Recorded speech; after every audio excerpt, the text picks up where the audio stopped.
Hey mathematicians, let's get started with our main lesson today. Take a look at the tens frame on your screen. What do you notice about this representation? I would start by counting how many dots you see on your screen. Let's count them together. Ready, count. 1, 2, 3, 4, 5, 6, 7, 8. Okay, so there are 8 dots. Some of you might have told me, Miss Ennis, I know that's 8 because there are 2 blank spots, which tells me that my tens frame isn't full. But I have a question for you. How many more dots would I need to make 10? What would the answer be? Did you say 2? Great thinking. Let's look on your screen. 1, 2. You need 2 more.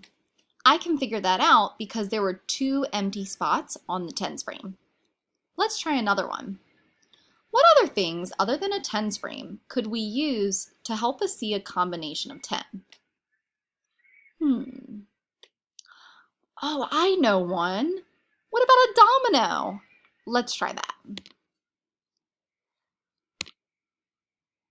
Okay, so take a look at this one. So we've got a domino, but one side is blank. The equation below it tells me that it wants to make 10 total, but one side is missing.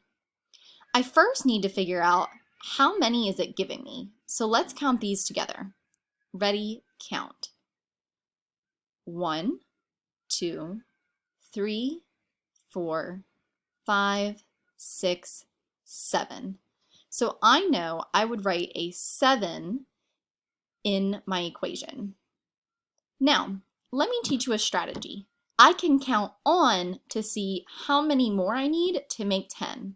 So let's pop 7 in our head, just like we do in class, and let's count.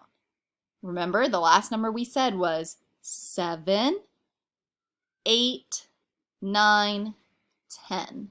So we would need how many more to make 10? 3. So the other side of that domino needs to have 3 dots. 1, 2, 3. Then I can fill in my equation. 3 add 7 more makes 10. You're going to try 2 more problems on your own. Make sure you're looking for ways to make 10. Then you can write an equation to match. Nice job, mathematicians.